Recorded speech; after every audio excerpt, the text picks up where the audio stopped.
I just got done watching WWE Hell in a Cell. We're going to remember tonight, my boys, because that moment of watching a disqualification for the second year in a row inside a Hell in a Cell, that is going to go down as the WWE's finger poke of doom. If you don't know what the finger poke of doom is, go look it up. It's what legitimately started the beginning of the end for WCW. What they just did to the Bray Wyatt Fiend character was absolutely disgusting. And it was ridiculous, and it had no need to happen. Moving forward, I have no care in the world ever again for a Hell in a Cell match. I don't want to see a Hell in a Cell match. I don't care for a Hell in a Cell match. There was never disqualification in Hell in a Cell matches. Why whoever added that stipulation into the match is a moron, to be as nice as I could possibly be. That match, the ending of that match, you effectively ruined whatever push the Fiend character was getting. That's over. That's done. Yeah, he did some cool stuff, but then it doesn't matter. You literally had him on the canvas for 20 minutes while you had Super Seth Rollins, because that's what he is now. He is Super Seth Rollins, beat the hell out of him until a disqualification inside Hell in a Cell. You're telling me this is what you booked? What does this do for anybody? What favors does this do for Seth Rollins? The people were booing. There was loud, and I mean loud, AEW chants across the whole entire arena, just like on Friday Night SmackDown, at the end of SmackDown. Loud AEW chants. I would understand NXT chants because that is your product, but loud AEW chants roaming around the whole arena during the ending of this match, because it was so disgusting, my boys, and so distasteful. Whoever came up with this thought process for the second year in a row.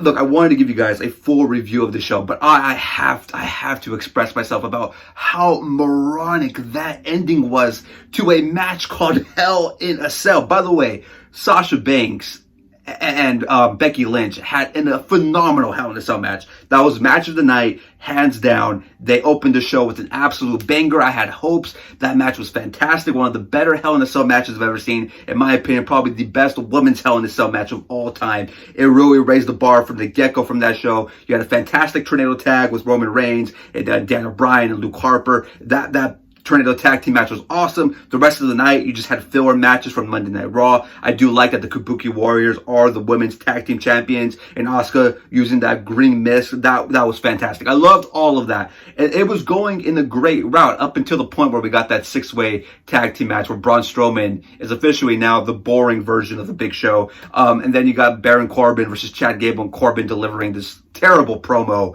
calling, just making these terrible short puns to Chad Gable. It was stupid. It was dumb. We've seen that match already over and over again. Tired of it. Don't care about it. I was so highly anticipating this Hell in a Cell match because I did not know what would possibly happen with The Fiend and Seth Rollins. I was hyped. I was ready for it. I couldn't wait to see it. I was very interested. I thought, what if The Undertaker screws him over? I thought maybe Braun, but obviously Braun has that whole Tyson Fury thing, which we'll find out more about that tomorrow, if I even watch tomorrow, because what just happened has completely turned me off from even bothering to watch Monday Night Raw ever again. I mean that with full honesty, my boys. I don't even know if I want to do the top 10 reactions. I might, just because you guys enjoy them, but I have no care in the world to watch a Monday Night Raw ruled by Super Seth Rollins anymore. I'm done. Babyface Seth Rollins, and if you're a Seth Rollins fan, I apologize. Again, this is my opinion, but babyface Seth Rollins has the boringest promos. He's a boring babyface. The dude is just not a good babyface. Seth Rollins, the heel, I can get behind. He's a great heel. Babyface Seth Rollins does not work. It's boring. You're turning him in to even a worse degree than what you tried to do with Roman Reigns. You're trying to do it with Seth Rollins, but you're making it way too predictable, and it feels so forced. And the crowd was booing Seth Rollins. They were all behind The Fiend. They wanted to see The Fiend kick ass. They wanted to see him do some awesome stuff. I see a lot of people were not happy with that red light that was on the Hell in a Cell. I think it looked cool. It brought that horror aspect to the match. I thought it was a cool little thing. It reminded me of Evil Dead, so that was cool. It didn't work on some spots.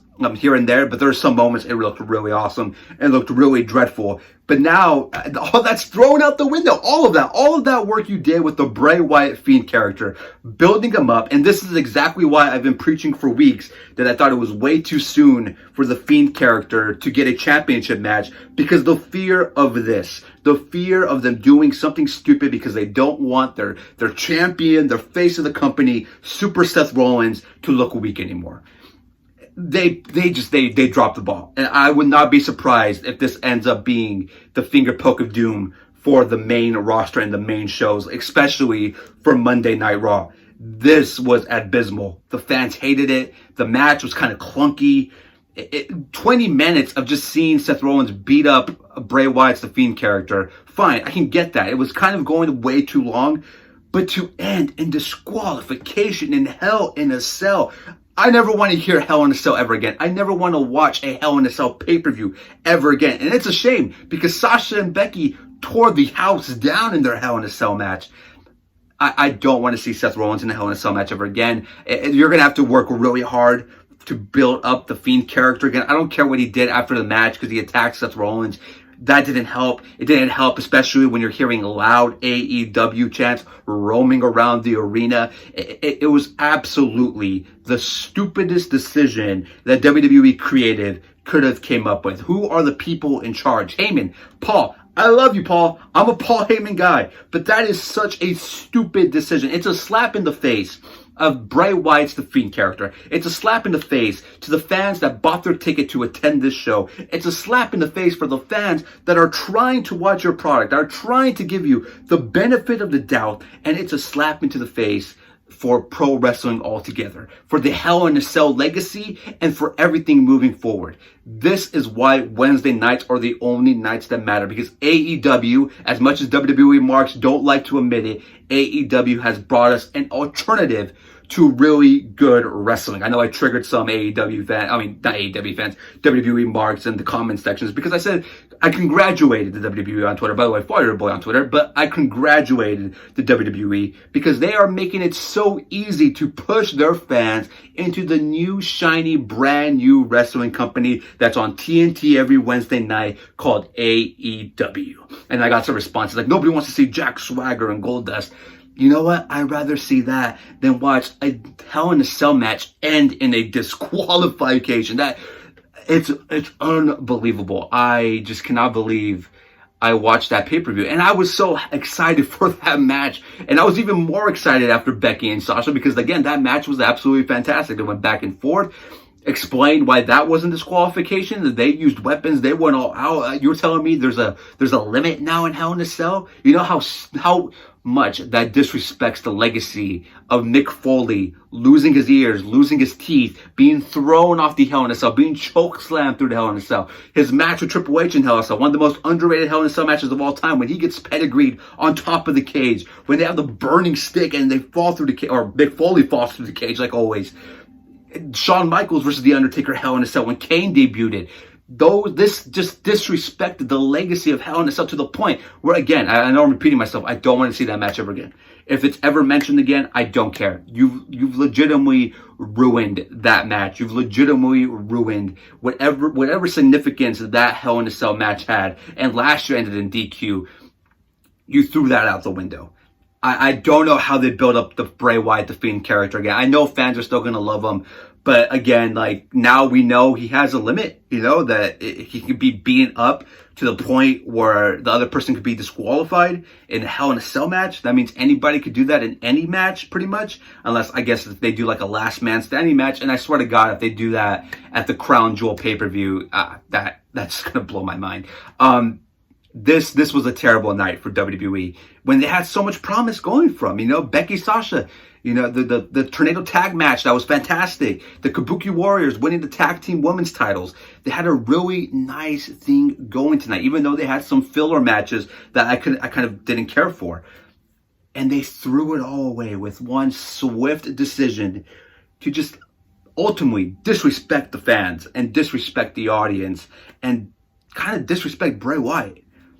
This does no favors for Seth Rollins. If you think this is going to give Seth Rollins any credibility, any more fans, that the fans are now going to welcome him with open arms because he got a disqualification win inside Hell in a Cell against Bray Wyatt's The Fiend, you got another thing coming for you. It's already bad enough that he's on Team Hogan. It's already bad enough that he's comparing his bank accounts on Twitter. Now you're telling me he wins in the Hell in a Cell match disqualification against the hottest character in professional wrestling today, Bray Wyatt's The Fiend.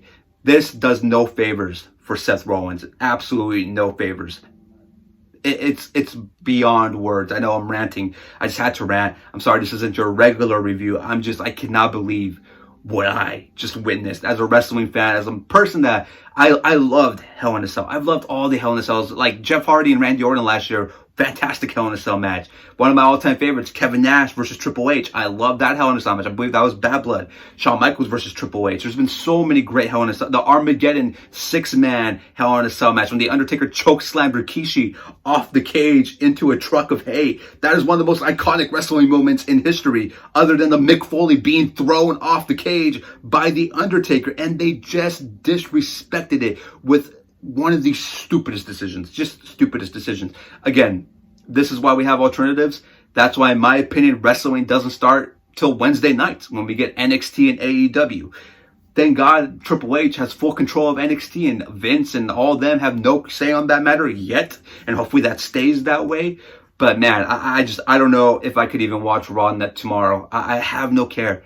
And I really do think this could be the finger poke of doom at the end of the day. Those fans at that arena, even though the fans weren't that great in Sacramento, and they never really are. I mean, I'm a Laker fan, so sorry, Kings fans. But those fans, they were livid. It's been a while since I've heard some pissed off fans on TV. Like the fans at Staples Center were mad after the show went off the air because they realized there was nothing else. There was no Taker, no Austin, no Sting. This fan base, those fans at this show, were livid even before the show, way before the show was off the air. It was, if you did not hear the AEW chant, you're deaf, because they were loud and they were very, very noticeable. And they were happening right when like Bray Wyatt's like re-attacking Seth Rollins, but the match is already over. This is a bad night. This is a really bad night for the company when we should be talking about how amazing Becky and Sasha's match, Hell in a Cell match was, or we should be talking about Bray Wyatt being the new Universal Champion, or not even that. Maybe The Undertaker returns. This is my prediction that Taker screwed over Bray Wyatt, The Fiend, in Hell in a Cell. He comes through the ring, attacks The Fiend, setting up Survivor Series, which then you get The Fiend versus The Undertaker, and a kind of a retirement match so Taker can retire in the pay-per-view that he debuted in. That was my logical, idea and prediction. I guess WWE had other ideas and they just decided to say, forget the fans. We're going to do something funky and cool because we don't want to see Seth Rollins lose, because Super Seth Rollins is all the flavor of the month now. I can't stand it. I'm literally disgusted as a pro wrestling fan. This is why I've been heavily leaning towards NXT and AEW. Those two brands are fantastic. I know I went to SmackDown this Friday. I'll give SmackDown a chance because it's on Friday nights.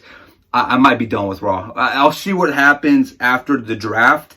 But depending where people end up at, if Seth Rollins is just on Raw, I'm done with Raw. I can't be into it when they're just focused on making him the guy as a babyface.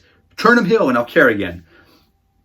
This is a disgusting night for WWE. It's a terrible night. I know it's not that big of a deal because it was a pretty decent card, but this is a terrible night. I guarantee you, they lost a lot of fans, and there's going to be a lot of angry people with that finish, and there's going to be a lot of disappointed people. I may be overreacting. I don't know. You comment down below. Maybe I am. Maybe I'm not. I don't know. But from my point of view, that was probably one of the worst finishes to any big match, to any Hell in a Cell match I have ever witnessed in my existence. You let me know in the comment section.